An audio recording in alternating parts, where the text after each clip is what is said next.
আমার স্বামী আমার সাথে ঠিকমতো কাজ করতে পারে না, তাই দেবর আমার সাথে ৩ ঘন্টা যেভাবে কাজ করল। গল্পটি সম্পূর্ণ শুনলে আপনাদের মেশিন দিয়ে টপ টপ করে পানি চলে আসবে। আপনারা হাতের কাজ করতে বাধ্য হবেন, তাই হাতের কাজ করার আগে অবশ্যই হাতের কাছে টিস্যু রাখবেন বন্ধুরা। আমার নাম নেহা এবং আমি এখন ২৮ বছর বয়সী। আমাদের বিবাহ হয়েছে ৪ বছর হয়ে গেছে, কিন্তু এখনও আমাদের কোনো সন্তান নেই। আমার স্বামী অমিত একটি প্রাইভেট কোম্পানিতে চাকরি করেন এবং শহরে থাকেন। তিনি খুব পরিশ্রমী, কিন্তু তার কাছে আমার জন্য একেবারেই সময় নেই। আমাদের বিবাহিত জীবন শুধু একটা আনুষ্ঠানিকতা হয়ে দাঁড়িয়েছে। আমি চাইলেও তাকে আমার কষ্টের কথা বলতে পারি না। আমাদের বাড়ি গ্রামে, যেখানে আমার শাশুড়ি, শ্বশুর এবং দেবর থাকেন। আমার দেবর রাহুলের বয়স ৩০ বছর। তিনি গ্রামেই থাকেন এবং পুরোপুরি কৃষিকাজের দেখাশোনা করেন। তার শরীর মজবুত এবং সুঠাম, কারণ তিনি দিনরাত পরিশ্রম করেন। গ্রামে তার খুব সম্মান আছে, কারণ তিনি দায়িত্বশীল এবং বুদ্ধিমান ব্যক্তি। রাহুলের বিয়ে হয়েছে পুনম ভাবির সাথে এবং তাদের ২টি ছেলে আছে। তিনি তার স্ত্রীকে খুব ভালোবাসেন এবং সবসময় তাকে খুশি রাখার চেষ্টা করেন। তার জীবন পুরোপুরি তার পরিবারকে কেন্দ্র করে ঘোরে। যখনই আমি তাকে দেখি, ভাবি যে আমারও যদি এমন জীবন হতো, কিন্তু আমার ভাগ্য অন্য রকম ছিল। বিয়ে হয়ে ৪ বছর হয়ে গেছে, কিন্তু এই ৪ বছরে আমি বিবাহিত জীবনের সেই সুখ কখনো অনুভব করিনি যা প্রতিটি মেয়ে আশা করে। আমার স্বামী অমিত তার কাজে এতটাই ব্যস্ত থাকে যে তার কাছে আমার জন্য সময় নেই। কখনো তাকে অন্য শহরে যেতে হয়, আবার কখনো তিনি পুরো মাসের জন্য বাইরে থাকেন। আমি শুধু দিন গুনি, কখন তিনি ফিরবেন, কখন আমি তার ভালোবাসা পাব, কিন্তু প্রতিবারই শুধুই হতাশায় হাতে আসে। বিয়ের আগে আমি সবসময় ভেবেছিলাম যে আমার স্বামী আমাকে দুনিয়ার সব সুখ দেবেন, আমাকে কোলে নিয়ে ভালোবাসবেন, আমার সাথে বসে কথা বলবেন, কিন্তু বাস্তবতা ছিল একেবারেই উল্টো। রাতে যখন আমি বিছানায় একা থাকি, তখন নিঃসঙ্গতা আমাকে কাটতে দৌড়ায়। মন চায় কেউ থাকুক যে আমার মাথায় ভালোবাসা ভরা হাত রাখবে, যে আমার চোখের দিকে তাকিয়ে আমার কষ্ট বুঝবে, কিন্তু এমন কেউ ছিল না। অন্যদিকে যখন আমি দেবরকে দেখি, তখন আমার মনে অদ্ভুত অনুভূতি জন্ম নেয়। তিনি একজন আদর্শ স্বামী, তার স্ত্রীর সব রকম যত্ন নেন। ভাবির ছোটবড় সব প্রয়োজনের খেয়াল রাখেন। ক্ষেতের কাজে যতটুকু সময় পান তা পরিবারটির সাথে কাটান। ভাবি যখনই তাকে কিছু বলেন, তিনি মনোযোগ দিয়ে শোনেন এবং তার সব ইচ্ছা পূরণ করার চেষ্টা করেন। আমি অনেকবার দেখেছি যে ভাবি যখন ক্লান্ত থাকেন, তখন দেবর নিজেই কাজে হাত লাগান। কখনো তার জন্য চা বানিয়ে আনেন, কখনো তার মাথায় আদর করে হাত বুলিয়ে দেন। বাড়িতে যখনই হাসিমজাক হয়, তখন দেবর তার স্ত্রীর সঙ্গেই বসে থাকেন। ভাবির চোখে সেই সন্তোষ স্পষ্ট ঝলকে, যা একজন স্ত্রী তার স্বামীর ভালোবাসা থেকে পায়, এবং এই জিনিসটাই আমাকে ভিতরে ভিতরে জ্বালাতে শুরু করেছিল। আমি নিজেকে বোঝাতে চেষ্টা করতাম যে এমন ভাবনা ভুল, কিন্তু মনকে নিয়ন্ত্রণ করা এত সহজ ছিল না।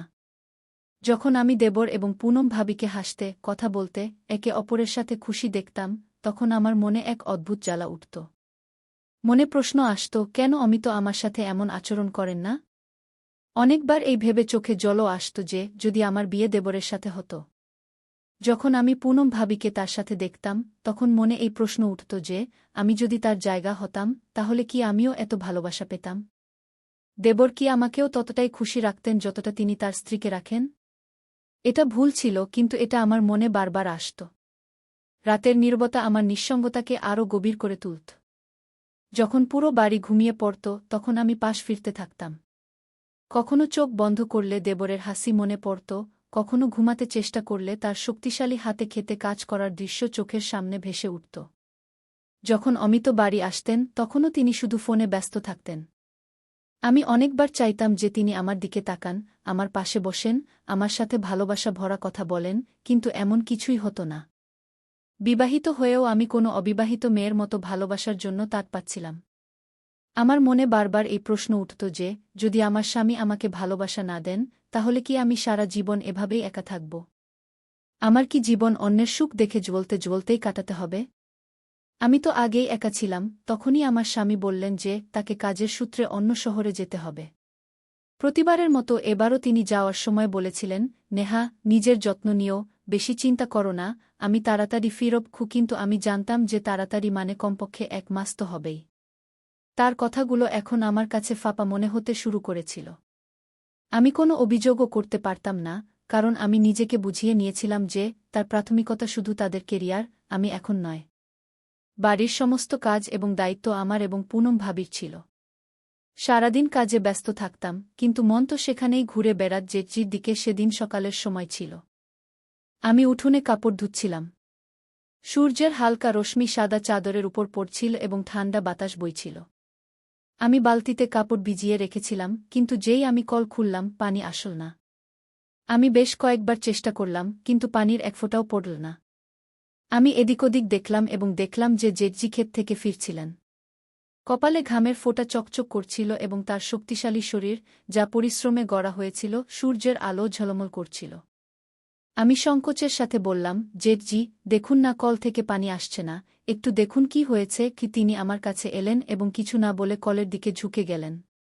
আমি দেখলাম তার শক্তিশালী বাহু নড়ছিল যখন তিনি কল ঘুরাচ্ছিলেন। তার চওড়া কাঁধ এবং ঘামে ভেজা টি-শার্ট আমার হৃদস্পন্দন বাড়িয়ে দিচ্ছিল। আমি নিজেকে থামাতে চাইছিলাম, কিন্তু তার পুরুষত্ব, তার পরিশ্রম, তার প্রভাব, কিছু তো ছিল যা আমাকে আকর্ষণ করছিল। যেই পানিটি বইতে শুরু করল, আমি তাড়াতাড়ি আমার হাত বালতিতে ডুবিয়ে দিলাম, কিন্তু আমার কবজি তার হাতে ছুঁয়ে গেল। একটা হালকা শিহরণ পুরো শরীরে ছড়িয়ে গেল। তিনি আমার দিকে তাকালেন, আমি ঘাবড়ে গেলাম এবং মাথা নিচু করে নিলাম। এখন পানি আসছে, দেখে নাও। তিনি হাসলেন। থ্যাংক ইউ, আমি আস্তে করে বললাম এবং তাড়াতাড়ি কাপড় ধুতে লাগলাম, কিন্তু আমার হাত কাঁপছিল। সেদিনের পর থেকে আমি বারবার তাকে দেখতে লাগলাম। যখন তিনি খেতে কাজ করতেন, আমি লুকিয়ে জানালা দিয়ে দেখতাম। যখন তিনি কুর্তা বদলাতেন এবং তার শক্তিশালী বুক দেখা যেত, তখন আমার গাল লাল হয়ে যেত। মনে অদ্ভুত অস্থিরতা হতে লাগত। আমি কি তাকে ভালোবাসতে শুরু করেছিলাম, নাকি এটা শুধু আমার একাকিত্ব ছিল, যা আমার অনুভূতিকে বিভ্রান্ত করছিল? অনেকবার আমি ইচ্ছা থাকা সত্ত্বেও তার কাছে যাওয়া থেকে নিজেকে বিরত রাখতাম, কিন্তু তবুও আমার চোখ অনিয়ন্ত্রিত ছিল। আমি জেনে শুনে সেই সব জায়গায় যেতে শুরু করলাম, যেখানে তিনি থাকতেন, কখনো রান্নাঘরে, কখনো উঠোনে, কখনো কুজোর পাশে। এবং আমি লক্ষ্য করলাম যে তার চোখও আমাকে খুঁজতে শুরু করেছিল। একদিন যখন আমি উনুনে রুটি বানাচ্ছিলাম, তখন জেঠজি সেখানেই বসেছিলেন। আমি হালকাভাবে আটায় মাখা হাত আমার চুলে বুলিয়ে দিলাম এবং আমার বেনি খুলে গেল। চুল আমার কোমরে পড়ে গেল। আমি দেখলাম তার চোখ আমার উপর স্থির হয়ে গেছে। আমার হৃদয় জোরে ধড়ফড় করতে লাগল। আমি জেনে শুনে আমার ওড়না ঢিলা করে দিলাম, যাতে আমার কাঁধ হালকাভাবে দেখা যায়। আমি ভাবলাম দেখি তার চোখে কোনো পরিবর্তন আসে কিনা এবং তার চোখে একটা গভীর চমক ছিল। তিনি তার চোখ সরানোর চেষ্টা করলেন, কিন্তু পারলেন না। সেই সন্ধ্যায় বৃষ্টি হচ্ছিল। আমি ছাদ থেকে কাপড় নামাতে গেলাম। তখনই বিদ্যুৎ চমকাল এবং আমি ভয়ে পিছনে সরে গেলাম। পিছলে পিছলে আমি পড়তেই যাচ্ছিলাম যে একটি শক্তিশালী হাত আমাকে ধরে সামলে তার ভারী কণ্ঠস্বর আমার কানে পড়ল। আমি উপরে তাকালাম, জেঠজি আমার খুব কাছে দাঁড়িয়েছিলেন। তার হাত এখনও আমার কোমরে ছিল। তার শরীরের উষ্ণতা অনুভব করা যাচ্ছিল। তার চওড়া বুক থেকে আসা হালকা ঘামের গন্ধ অদ্ভুতভাবে ভাল লাগছিল। আমি কিছু বললাম না। তিনিও তার পাক শিথিল করে দিলেন, কিন্তু আমাদের চোখ একে অপরের থেকে সরছিল না। সেই মুহূর্তে আমি বুঝতে পারলাম যে এটা শুধু আকর্ষণ ছিল না, আমার হৃদয় কবেই তার সীমা ছাড়িয়ে গিয়েছিল। সেদিনের পর থেকে কিছু বদলে গিয়েছিল, বা হয়তো আমিই বদলে গিয়েছিলাম। আগে যেখানে আমি আমার স্বামীর ভালোবাসার জন্য তর্ষে থাকতাম, এখন আমার চোখ অন্য কাউকে খুঁজতে শুরু করেছিল। আমি চাইলেও তাকে উপেক্ষা করতে পারছিলাম না। তার শক্তিশালী দেহ, তার গভীর চোখ, তার আপনত্ব, সবকিছু আমাকে তার দিকে টানছিল। তিনি আগেও একই রকম ছিলেন, কিন্তু আমি প্রথমবারের মতো তাকে এই দৃষ্টিতে দেখছিলাম। মনে প্রশ্ন উঠছিল, এটা কি শুধু আমার একাকিত্বের প্রভাব ছিল, নাকি সত্যিই আমার হৃদয়ে তার জন্য কোনো বিশেষ জায়গা তৈরি হয়েছিল? আমি এই প্রশ্নগুলোর সাথে লড়াই করতাম, কিন্তু উত্তর কখনো পরিষ্কার হতো না। যখনই আমি নিজেকে বোঝাতে চেষ্টা করতাম, কোনো না কোনো ঘটনা আমাকে আবার সেই মোড়ে নিয়ে আসত, যেখানে আমার হৃদস্পন্দন দ্রুত হয়ে যেত। এখন আমি চাইতাম যে জেঠজি আমার সাথে কথা বলুন, আমি চাইতাম যে তিনি আমার দিকে তাকান, আমার যত্ন নেন যেমন তিনি ভাবির নিতেন। কিন্তু তিনি তো আমার সাথে তেমনি আচরণ করতেন, যেমন আগে করতেন, সম্মান এবং মর্যাদার সাথে। এই বিশ্বাসটাই আমাকে আরও অস্থির করে তুলছিল। আমি তার কাছে শুধু তার ছোট ভাবি ছিলাম, এর বেশি কিছু নয়। কিন্তু আমি এখন শুধু তার ছোট ভাবি হয়ে থাকতে চাইতাম না। অনেকবার আমি চেয়েছিলাম যে তাকে কিছু বলি, কিন্তু বলতাম কি? আমি তাকে বলতে পারতাম যে আমার মন তার দিকে টানছে। একটি সন্ধ্যায় আমি উঠোনে একা বসেছিলাম। জেঠজি কাছেই চেয়ারে বসে তার ফোনে কিছু দেখছিলেন। পরিবেশ শান্ত ছিল, কিন্তু আমার মনে অস্থিরতা চলছিল। আমি বহুবার চেয়েছিলাম তাকে কিছু বলতে, কিন্তু আমার ঠোঁট কিছু বলার আগেই কাঁপতে শুরু করত। হঠাৎ তিনি আমার দিকে তাকালেন এবং বললেন, "কি হয়েছে, নেহা? তুমি কি কিছু বলতে চাইছ?" তার কণ্ঠে সেই একই আপনত ছিল যা সবসময় থাকত। আমার মনে হলো এখন সময় এসেছে, এখন আমার মনের কথা বলে দেওয়া উচিত। আমি সাহস জোগাড় করলাম। আমি ধীরে বললাম, "জেঠজি, আপনি খুব ভালো।" তিনি একটু চমকে উঠলেন, তারপর হালকা হাসি দিয়ে বললেন, "আরে, এটা তো আমি আগে থেকেই জানতাম, কিন্তু আজ হঠাৎ এই প্রশংসা কেন?" আমি চোখ নামিয়ে নিলাম। আমি তাকে সব কিছু বলতে চেয়েছিলাম, যে আমি তার কাছে আসতে চাই, যে যখন তিনি আমার আশেপাশে থাকেন তখন আমি এক অদ্ভুত শান্তি পাই, যে যখন তিনি মাঠে কাজ করেন তখন আমি তাকে লুকিয়ে লুকিয়ে দেখি, যে যখন তিনি আমার কবজি ছুঁয়েছিলেন তখন থেকে আমার হৃদয় বেকাবু হয়ে গেছে। কিন্তু আমি কিছুই বলতে পারলাম না, শুধু হালকা হাসি দিলাম। জেঠজির প্রতি আমার আকর্ষণ এখন একটি খোলা রহস্যের মতো ছিল, অন্তত আমার হৃদয়ের কাছে।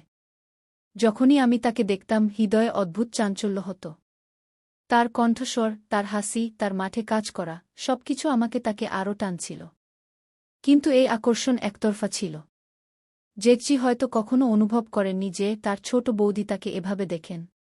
তার কাছে আমি শুধু পরিবারের একজন ছিলাম, শুধু অমিতের স্ত্রী। তিনি কখনো এমন কিছু করেননি যাতে মনে হয় যে তিনিও আমার সম্পর্কে কিছু ভাবেন, এবং এই বিশ্বাসটাই আমাকে আরও অস্থির করে তুলছিল। তারপর সেই দিন এল যখন অমিত 1 মাস পর বাড়ি ফিরলেন। আমি ভেবেছিলাম যে আগের মতো এবারও তিনি শুধু তার কাজের কথা বলবেন এবং আমাকে উপেক্ষা করবেন, কিন্তু এবার কিছু বদলে গেছে বলে মনে হল। বাড়িতে ঢুকেই তিনি জিনিসপত্র রাখলেন এবং সোজা আমার দিকে এলেন। "কেমন আছো, নেহা?" তার কণ্ঠে আগের মতো শীতলতা ছিল না। তার মুখে সেই পুরানো ভালোবাসা ফিরে এসেছিল, যা আমি বিয়ের শুরুর দিনগুলিতে দেখেছিলাম। আমি হালকা হাসি দিয়ে বললাম, "ভালো আছি। আপনি কেমন আছেন?" আমি আশা করিনি যে তিনি আমার কাছে এসে আমার হাত ধরবেন, কিন্তু তিনি তাই করলেন। তার স্পর্শ আলাদা ছিল, আগের মতো নয়, বরং আরও গভীর, আরও সত্য। "নেহা, আমি জানি যে আমি তোমাকে আগের মতো সময় দিতে পারিনি, কিন্তু এখন আমি চেষ্টা করব।" আমার হৃদয় ধড়ফড় করে উঠল। একই সেই অমিত ছিলেন যার অনুপস্থিতি আমাকে অন্য কারো দিকে টেনে নিয়েছিল। এখন আমার সামনে দুটি পথ ছিল, একটি যা আমি এতদিন ধরে দেখছিলাম, অর্থাৎ জেঠজি, এবং অন্যটি যা আমি কখনো গ্রহণ করিনি, অর্থাৎ অমিত। আমার হৃদয়ে চাঞ্চল্য শুরু হল। আমি কি এখনও জেঠজির জন্য একই অনুভূতি রাখি? সেই রাতে যখন আমি একা ঘরে বসেছিলাম, তখন আমি নিজেকে এই প্রশ্ন করলাম, এবং উত্তর ধীরে ধীরে স্পষ্ট হতে লাগল। যখন আমি আমার জীবনকে ভালো করে দেখলাম, তখন অনুভব করলাম যে জেঠজির প্রতি আমার আকর্ষণ ভালোবাসা ছিল না, বরং শুধু একটি অপূর্ণ চাহিদা ছিল, সেই চাহিদা যা আমি আমার স্বামীর মধ্যে দেখতে চেয়েছিলাম, কিন্তু কখনো দেখতে পাইনি।